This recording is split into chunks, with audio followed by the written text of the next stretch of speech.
मैं पूरे कॉन्फिडेंस के साथ कह सकता हूँ कि इट वेलकम टू डेरी 2025 की one of the best series है।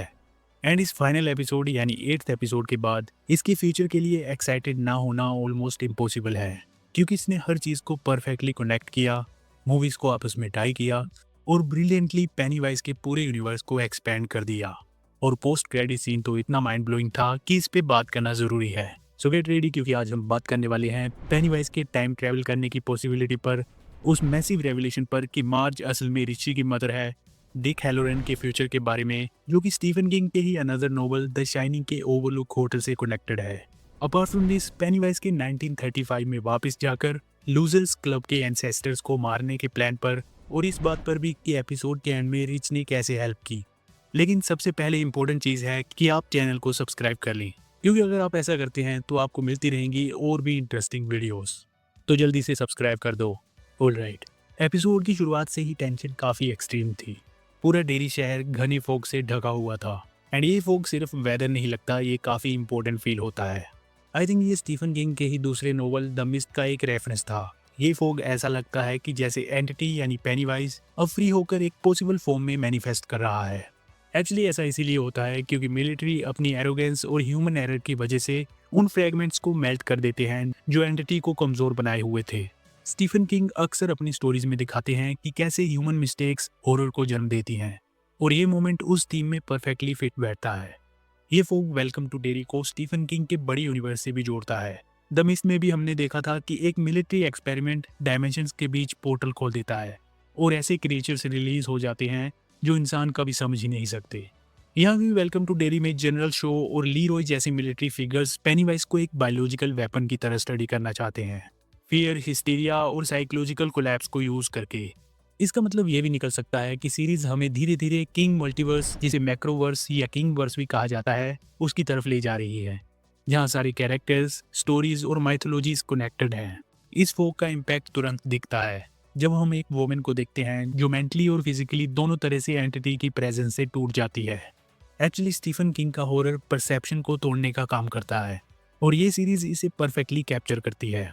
एपिसोड के शुरू में ही हम एक काफ़ी डिस्टर्बिंग सीन देखते हैं जब पेनीवाइज स्कूल का माइक्रोफोन पकड़ता है और बच्चों को ऑडिटोरियम में इकट्ठा करता है। यहाँ हम देखते हैं कि वो काफ़ी ब्रूटल तरीके से स्कूल प्रिंसिपल को मार देता है और फिर अपना आइकॉनिक डांस करता है। कलर्स, मूवमेंट्स और एक्सप्रेशन सीधे 2017 की इट मूवी को मिरर करते हैं। इस सीरीज में हमने देखा कि पेनीवाइज और भी ज़्यादा टेरिफाइंग है। ये तुरंत मारने की बजाय विक्टिम्स को मैन्युपुलेट करता है। इससे कैरेक्टर में एक डीप साइकोलॉजिकल लेयर जुड़ जाती है जो मूवीज में सिर्फ हिंट की गई थी। ऑडिटोरियम सीन में हम देखते हैं कि वो बच्चों को ट्रैप करने से पहले एक लॉन्ग और अनसेटलिंग मोनोलॉग देता है। हम देखते हैं कि ये क्लाउन स्लो है, थिएट्रिकल है और काफ़ी ज़्यादा इंटेलिजेंट है। एपिसोड 7 में भी हमने ये देखा था जब उसने कर्श यानी बॉब ग्रे की डॉटर से बात की थी। इट वेलकम टू डेरी का पेनीवाइज कंट्रोल और कन्वर्सेशन को एंजॉय करता है। बिल स्कार्सगार्ड की परफॉर्मेंस काफ़ी इंसेन है और ये दिखाती है कि पेनीवाइज अब पहले से भी ज़्यादा पावरफुल और अवेयर है। इस एपिसोड में एक इम्पोर्टेंट कॉन्सेप्ट भी इंट्रोड्यूस होता है। पेनीवाइज को एक एंशिएंट डैगर से टेम्परली रोका जा सकता है, जो उसी मटेरियल से बना है जिससे वो स्टोन बने थे जिन्होंने उसे पहले ट्रैप किया था। हमें बताया जाता है कि डैगर को उसकी जगह पर वापस रखना ज़रूरी है, वरना पेनीवाइज पूरे शहर को कंट्रोल कर लेगा। लीरॉय को मिलिट्री इसीलिए यूज़ कर रही थी क्योंकि उसे फियर महसूस नहीं होता। लेकिन जैसे कि हमें पता है कि पेनीवाइज हर चीज़ का सोल्यूशन ढूंढ लेता है, तो वो लीरॉय के बेटे विल को टारगेट करता है, क्योंकि यही एक चीज़ है जिससे लीरॉय डर सकता है। स्कूल के केओस के बाद हम देखते हैं कि रोनी, मार्ज और लिली विल को ढूंढने की कोशिश करते हैं, और जब वो स्कूल पहुंचते हैं तो उन्हें दिखता है कि पेनीवाइज ने सभी बच्चों को उठा लिया है, जिनमें विल भी शामिल था। वहीं पे मार्ज एक मिल्कमैन के ट्रक को चुराती है और ये तीनों क्रीचर को कन्फ्रंट करने का फैसला करती हैं। पेनीवाइज लीरॉय को कॉल करता है और एक सवाल पूछता है कि जो इंसान डर महसूस ही नहीं करता उसे डराया कैसे जाए। जवाब साफ है, उसके अपने बच्चे से। आगे हम देखते हैं कि रोज हैलोरन के लिए एक स्पेशल टी प्रिपेयर करती है ताकि उसके दिमाग में चल रही वॉइसेस को शांत किया जा सके। यहाँ पे सीरीज पहली बार मेट्रिन का नाम लेती है। एक्चुअली मेट्रिन एक कॉस्मिक टर्टल होता है जिसे नोवेल में क्रिएशन और ऑर्डर का सिंबल बताया गया है। पेनीवाइज इसका एग्जैक्ट ऑपोजिट है क्योंकि वो केओस और फियर को रिप्रेजेंट करता है। बुक्स में मेट्रिन लूजर्स क्लब को रिचुअल ऑफ चर्च के दौरान गाइड करता है। मूवीज ने इस माइथोलॉजी को इग्नोर किया था, लेकिन वेलकम टू डेरी इसे धीरे धीरे रेफरेंसेस, चिल्ड्रंस शोज और अब रोज की टी के जरिए इंट्रोड्यूस कर रहा है। रोज एक्सप्लेन करती है कि डैगर असल में उसी मीटियोर का फ्रेगमेंट है जो पेनीवाइज को अर्थ पर लेकर आया था, क्योंकि वो अपने ओरिजिन से अलग हो चुका है और वापस लौटना चाहता है। ये फ्रेगमेंट जितना दूर जाता है उतना ही ज्यादा वो उसे कैरी करने वाले इंसान के माइंड को करप्ट करता है। हम देखते भी हैं कि लिली जो कि इस डैगर को कैरी कर रही थी, उसका माइंड भी धीरे धीरे करप्ट हो रहा था। इसी वजह से वो अपनी फ्रेंड्स पर अटैक भी करती है। ये उसका डिसीजन नहीं था, बल्कि डैगर उसके दिमाग को कंट्रोल कर रहा था।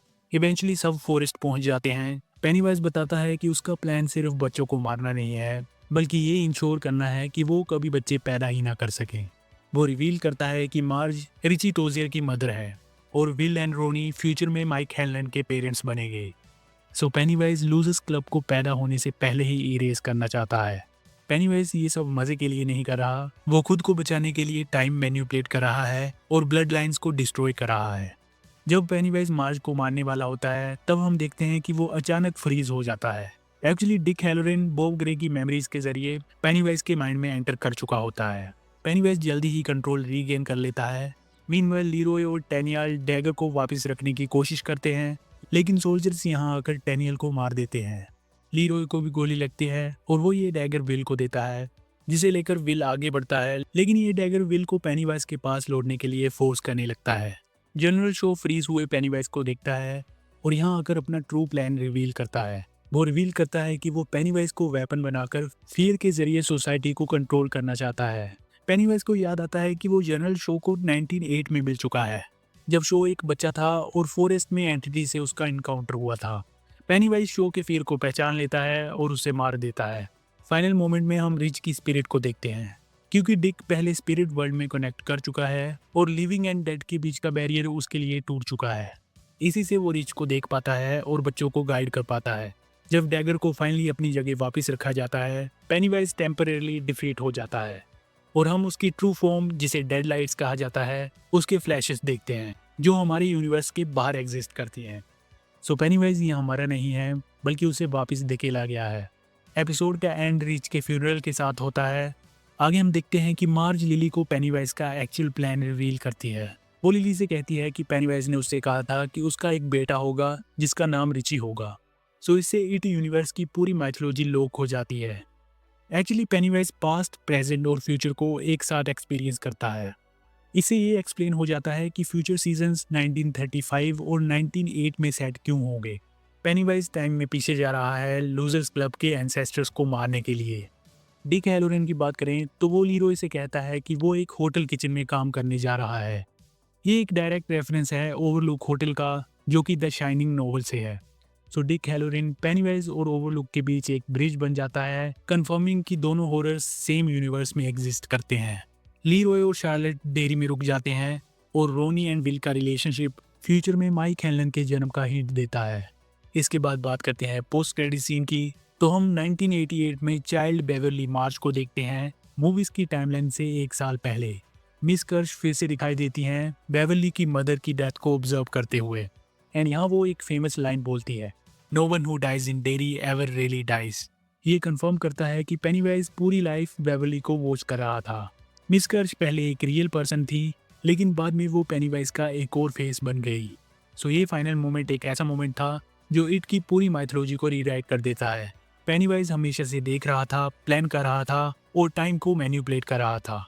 सो मुझे ये सीरीज शुरू से लेकर आखिर तक काफ़ी पसंद आई और मैं इसके अगले सीजन्स को देखने के लिए काफ़ी एक्साइटेड हूँ। So what do you think? अगर आपने इट वेलकम टू डेरी देख ली है तो आपको ये कैसी लगी? Let me know your thoughts in the comments. काफ़ी मीडिया आउटलेट से ये खबर आ रही है कि मार्वल एवेंजर्स डूम्सडे के लिए एक नहीं बल्कि 4 ट्रेलर लॉन्च करने वाला है। इस पे मैंने इस वीडियो में ब्रीफली बात की है, तो इसे भी एक बार ज़रूर चेक कर लेना। और हाँ, सब्सक्राइब करके चैनल को सपोर्ट ज़रूर कर देना। I will see you in the next one. पसंद आया लाइक करो, पसंद नहीं आया तो टेस्ट इट।